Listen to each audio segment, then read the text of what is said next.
Man, you know what? As an Izzy fan, this shit hurts. But as a fan of the sport, hey, you know what? Joe Pyfer getting in the top 5. It's shit is heating up and it's getting interesting. But hey, it's your boy DHP, and y'all know the rest, man. And this is my official UFC Seattle Fight Night review. By the way, I had some technical difficulties, so this is about my second or third try. So I'm not gonna lie, this review for the most part is gonna be like a summarization from what I previously recorded. But now that shit is gone due to technical difficulties. But you know what, man? Izzy, oh man. I mean, we're gonna talk about the rest of the fights as per usual, but I'm gonna just try to, skip through and just skim through some of the shit, cause yeah, I'm a little bit pissed off, not because of Izzy, but more so my technical difficulties. But I'm gonna try to salvage everything. But Izzy, bruh. Like, I know I'm gonna sound like a broken record, but let me the camera a little bit. It goes back to what I said about, go back to my archives, what I said about DDP and Izzy, and then Nasruddin and Izzy. It's like, Izzy looked good until he didn't. Joe,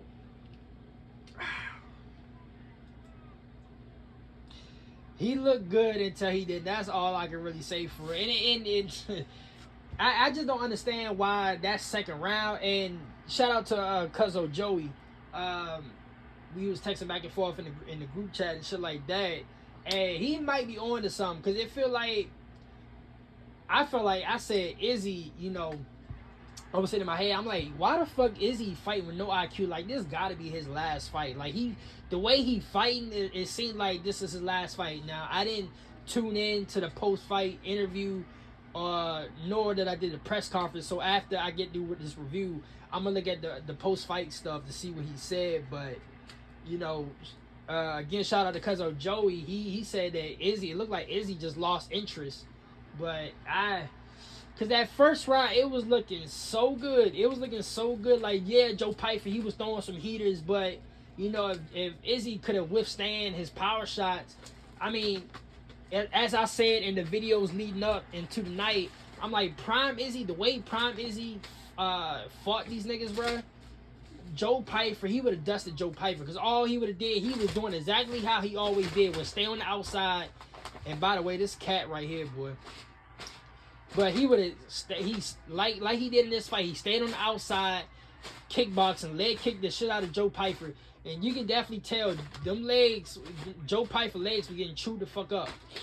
And doing a good job, just staying on the outside, leg kicking, calf kicking, inside, outside leg kicking, and then he kicked on the inside. It was looking so good. And then even he did good stuff in the takedowns. I think Joe Pyfer only got like one takedown towards the end of the round. But that second round, it was like... And we're going to talk about it more on Monday's weekend recap with Joe Pyfer. Because I got a lot of interesting shit to say about Joe Pyfer. Because it's exciting. It's exciting. Like, in my personal opinion, Izzy lost this fight more than Joe Pyfer won it. But at the same time, I see a lot of good things with Joe Pyfer, where I feel like... Hold on for a minute, y'all. I see a lot of good things out of Joe Pyfer, where I feel like him beating Izzy, not only is he now inside the top 5, right? But he presents very, very dangerous stylistic matchups for the rest of the niggas at middleweight, especially with Kamzat. And go back and check out the vid that I made like a couple days ago with Izzy dropping that news at the media day scrum. Kamzat going up to light heavyweight after the Sean Strickland fight. I would not be surprised, and again, we're going to talk about it more Monday. I would not be surprised if we see this nigga Joe Pyfer and Nasruddin Imhoff as the next title fight. And with that in mind, yes, there's a lot of things that Joe Pyfer, he needs to work on from what I've seen out of the night, even though that he won, that's Joe Pyfer. He still got a lot room for improvement. Like he has to learn how to cut the octagon off. He has to be patient with his striking. Just be patient, because if Prime, like I said, Prime Izzy, bro, Prime Izzy would have destroyed Joe Pyfer tonight, because Joe Pyfer was going to tire himself out within the second or third, going to the championship rounds. Joe Pyfer would have been finished. I wouldn't say finished, more like Izzy would have knocked him out, anything like that, but more like cardio wise. Like cardio wise, Joe Pyfer would have been finished, because the way he was trying to knock Izzy out, and he wasn't really pacing himself. So, especially when in certain stylistic matchups, when he going to get somebody like Sean Strickland, who's very fundamentally sound and technical, and when he wants to be, he can be aggressive. Joe Pyfer, he's not that polished enough to beat a nigga like Sean Strickland. But yeah, we're gonna get to that more on Monday, because I do like I said, as a fan of Izzy, yeah, this shit hurt, but to be a fan of the sport, him being inside his top 5 really opened eyes in middleweight. Like now we got the current gen and we got the new gen. And Joe Pyfer, for how big he is, for his size and his power, even if I think he would lose somebody like Sean Strickland, this nigga Joe Pyfer, he is dangerous, bro. He is dangerous. The more he keep improving and shit like that. But that second round, Izzy, he just. And I always go back to Prime Izzy, because Prime Izzy wouldn't even fight like that. The second round, when he had Joe Pyfer press against the cage, and he was just standing right in front of Joe Pyfer, just eating the shots. Like Prime Izzy would not be eating those shots, bro. Like go back to the head movement Ronda. Like go back to those days with Ronda Rousey where there was no fucking head movement. Prime Izzy had some fucking head movement for days, bro. Like, oh man. Like, the more I think about it, even now with this recording, I'm like, this gotta be Izzy's last fight. Just the way he fought this fight, it was like, dog, it was, that second round, it was like no IQ. And then, Joe got the fight to the ground, back flattened him, and just went to work. And it seemed like Izzy just conceded the position, and that's all she wrote. Man,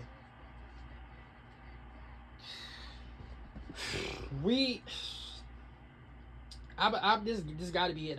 I forgot who said it. But I want to say it was Triple C, because Triple C, I be seeing his quotes like every other week or so.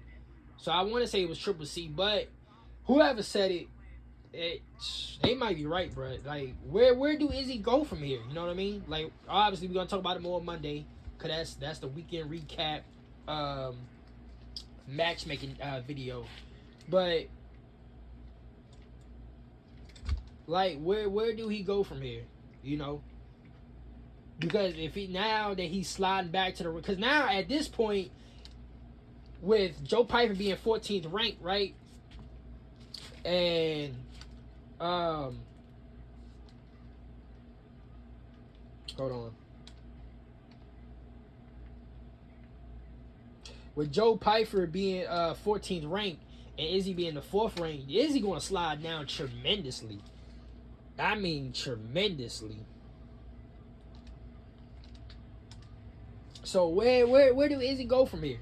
It's and if you look at some of the stylistic matchups that's behind him, it ain't gonna get any easier, because now he's gonna face niggas who's more tied practitioners and then also can grapple.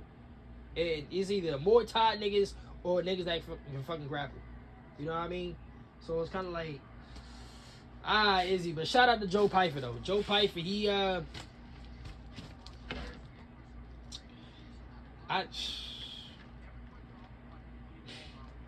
try to get my words together, but I mean, this is where we at. This is where we at. This is natural sports evolution at its finest.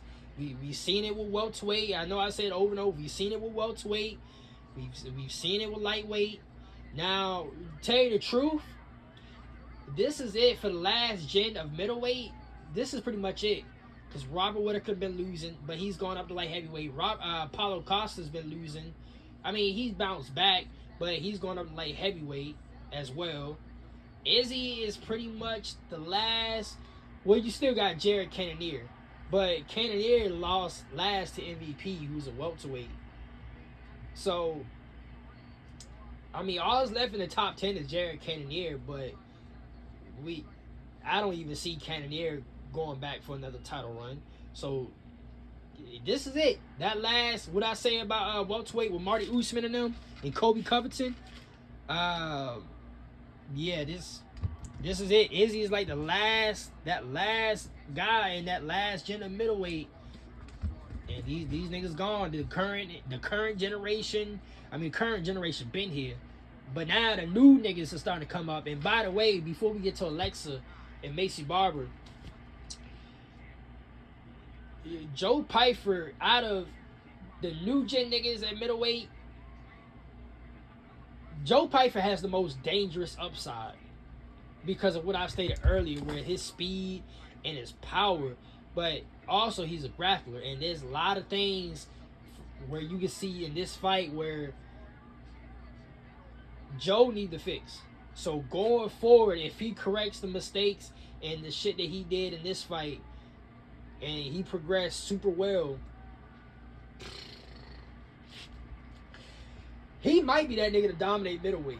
And this might be on some, I wouldn't even say you can accuse me of being like recency bias, but if you look at what's in front of him, what's behind him, and then also the new generation crop, Joe Pyfer all around has the best overall package in MMA for middleweight. So yeah, we're gonna talk about it on Monday because we're gonna see. But on Alexa Grasso and Macy Barber, let me say this now, bruh. The most brutal women's MMA knockout since Valentina Jessica Eye. I mean, I was at first, I was going to say this eclipsed Valentina and Jessica, but the only reason I say this ain't going to eclipse Valentina and Jessica because the way Valentina set that shit up, that shit was so beautiful and perfect. And it was even more brutal with Jessica knocked the fuck out, and then she was twitching, and it was kind of like she was having a seizure. Now Macy Barber, she wasn't twitching and having a seizure, but she was out. It was like the Leon Edwards shit, where Leon, when y'all saw that head kick of death, Leon gave Marty Usman, he was just laying there, right? But it was brutal in the way that she caught Macy, and then after she caught Macy, she took her back for the rear naked. And it's like, it was a double whammy, bro. Like, tell you the truth, if you want to put that, now I'm going to say that's just 1B. 1B to Valentina's 1A. Because Valentina, the only reason why I still say Valentina because how she set that up. Because that's just textbook high level Muay Thai right there. The way she set that up. But if you want to say this is better than Valentina's, I'm not even going to argue with it. Because the way she caught Macy, and then even, because when she took her back, when Alexa took Macy's back, Macy was already knocked the fuck out. So it was like she was knocked the fuck out, and then Macy was basically choking out a fucking dead body at that point. I mean, not Macy. Alexa was choking out a dead body. So the shit, that was brutal. That was brutal. But hey, you know what? If Alexa don't ever get the title back, because I think at this point they about to set up the fourth fight against Valentina. I said, and I alluded to that in my women's MMA video I made a couple days ago, where I did say this was low-key a must-win situation for both of them for different reasons. But if Alexa want another crack at Valentina to get that fourth fight, because like she stated, which is why, and I forgot, or I didn't forget all about it, but I kind of disregarded. But the more I thought about it, that's what made me make that video. Valentina, the rivalry between her and Valentina is 1-1-1. Alexa won 1. The second fight was a draw. and then Valentina destroyed her in the third fight. The reason why she didn't really get an immediate rematch is because Valentina destroyed her the third time, which is kind of, I wouldn't say ironic, but it's kind of crazy to think that she didn't even get a immediate fourth fight because she got destroyed. Because if you look at the Davison Figueiredo and Brandon Moreno wars, when they went all 4 fights, Brandon Moreno destroyed Davison Figueiredo. They went all 4 fights, and that last 4th fight was kind of anticlimactic the way that shit went down. But I'm like, I don't expect Alexa to beat Macy, but if Alexa wants another shot, she has to win this fight. And you know what? She did the damn thing. And it's crazy. Even though I predicted Macy to win this fight, I did predict that first round right. I'm gonna pat myself on the back just for one round because I figured, go back and check the tape. I'm like, I can see a scenario where Macy on some bullshit where she stands with Alexa the first round, and that's when she started grappling in the second and third round. And sure enough, we didn't even get to the second and third round because Alexa put it out in that first round. But yeah, man. It looks like everybody get that 4th fight with Valentina. And right before we get to Michael Chiesa and Nico Price, Le'Veon Douglas, I think that's how you pronounce his name. Yeah, 3 weeks in a row, bruh. 3 weeks in a row. The featherweights is looking bright. The featherweights is looking super bright. 2 weeks ago was Kevin Vajayos. Last week was Luke Riley. Now this week is Le'Veon Douglas. Featherweight is looking so fucking bright, bro. But on to Michael Chiesa, the hometown. You know what? It was a storybook ending. Nico Price, Michael Chiesa. Storybook ended for Michael Chiesa. I don't want to say like the script was out, but that was questionable. Just the way, because. And by the way, I'm gonna fact check myself, but I'm pretty sure this is the first card this year for the main card that all fights have been finishes. Don't quote me on it. I'm gonna fact check myself. We're gonna talk about it more on Monday, but I'm pretty sure tonight is the first card of the year where all finishes in the main card. But back to Michael and Nico Price, that was a little questionable to me, because I'm like, how the fuck? I understand Michael is like, you know, just he's a jiu-jitsu practitioner. His jiu-jitsu and BJJ is like off the charts. That's his main shit, right? But it was like, speaking of no IQ, what the fuck was Nico doing? Like, as soon as you talking about Izzy conceding position, as soon as, you know, at first he wanted to grapple Michael, and then, you know, as soon as Michael grabbed his back, it was like, Nico has been in the game too fucking long for that shit to end like how it did. Nico been in the game too fucking long to end the shit the way it did. Like, that I expect, like,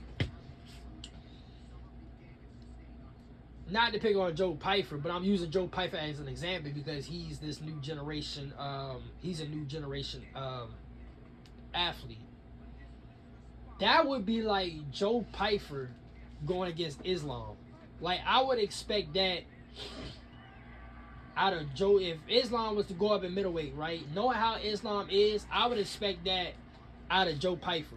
Just to be fish out of water, because Islam, the way how he takes niggas down, and then he drowns them, but he's very methodical and technical and patient with his transitions, and then he knows how to get submissions and get you out of there.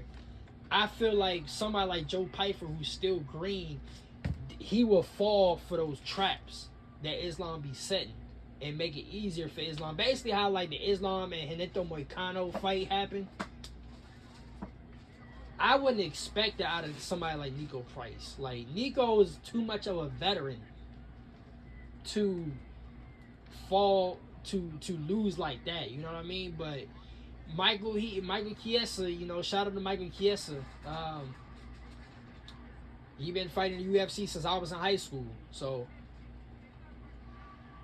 that's a good storybook ended for him. But it was just questionable. It was just questionable fighting. Julian Rosa and Le'Veon Douglas. Featherweight looking bright, bro. His jabs, bro. If you thought Carlos Parati's jabs was effective against Leon Edwards, Jesus Christ. Le'Veon Douglas, his jabs on Julian Rosa was fucking wicked. I mean, fucking wicked. Lord Jesus, have mercy, bro. Like, the leg kicks, like Julian's, he was getting chewed up. His legs were getting chewed up. And then Le'Veon Douglas hooks and jabs. It's like every jab. And it was so quick and snappy. Like, you really had to slow the damn video down to understand how fast this shit was. Like, his jabs was so quick and snappy. Like, I don't even think Julian even realized, like, the shit was coming. And the fact that Julian was just getting, it was like a fucking sniper, bro. Like, you playing Call of Duty or something, you sniping somebody from long range, and you just see a bullet go flying past and just hit somebody, blood in the air. That's exactly how that shit was, bro. Like, Le'Veon Douglas was just sniping the fuck out of Julian with them jabs. And it was, I can't say it enough, it was so quick and snappy, bro. I don't even think Julian realized what the fuck hit him. But credit to Julian, he stood in there, but he got finished. He got finished in that first round. Masul Abdul Malik and Yusri Balagari, aka Alex Pereira Jr. I didn't know that he was with Alex Pereira and Glover Teixeira, but if you didn't know, now you know, because he fights just like Alex Pereira, bro. His fucking kickboxing is on one. I was like, you know what? And again, shout out to my cousin Jerry. I said Jerry. Shout out to cousin Joey. I text him in the group chat. I'm like, you can definitely see the influence of Alex Pereira, because even the stance and the footwork, it was Alex Pereira-esque. So Alex Pereira definitely had a big part in this fucking camp, because his fucking leg kicks, his calf kicks, his fucking his boxing was. Malik couldn't do shit with it, bro. And then he got him out of there with the fucking knees. Them knees and them hooks that he gave Malik. Malik just couldn't do nothing with it. Then the fucking leg kicks was chewing up Malik to the point where he had to keep switching stands, went to southpaw. He couldn't even get the fight on the ground. When he did get the fight on the ground, Balagori did a good job of, you know, staying poised and get back on his feet. But from the first round on to that late third round, Balagari, he just destroyed him, bro. It wasn't really nothing Malik could do. And I ain't gonna lie to you, middleweight. Now, I did say that Joe Pyfer has, out of all the new generation niggas at middleweight, Joe Pyfer has the most dangerous upside. Balagari, he has some good upside too, but the reason why I separate Joe Pyfer from Balagari is that Joe Pyfer, he's also grappling based. Balagari is just straight Muay Thai and kickboxing, more so kickboxing. So it'll be interesting to see if he has grappling at all, and if not, how did he deal with grappling based fighters? Because Malik is not even. Yes, Malik was a wrestler, he a grappler, but he's nowhere near the best grappler and wrestler he will ever face. So it's gonna be interesting to see if he fights somebody like, let's just say Brendan Allen. Like, Brendan Allen would be, even though I have a lot of criticism about Brendan Allen's grappling and shit, Brendan Allen would be a good test for Balagari as far as like facing a wrestler or grappling. And then we go on to the opening fight with Terrence McKinney and Kyle Nelson. Dog. Terrence McKinney, he just went after it, bro. Like, on some BJ Penn, Carl Uno type shit. He just went after it and just overwhelmed him with speed and power. Just overwhelmed Nelson with just speed and power and just got him out of there. So Terrence, and I said it on the preview, Terrence is one of these niggas where I see the potential So I'm hoping he finally realizes and reaches his true potential to get up there in the rankings, because not that he's a championship fighter, but you can create a lot. If he's in the ring, he's a good top 10 journeyman to me. So you can create a lot of good matchups and entertaining fights with Terrence. So I need to see him keep winning and winning. But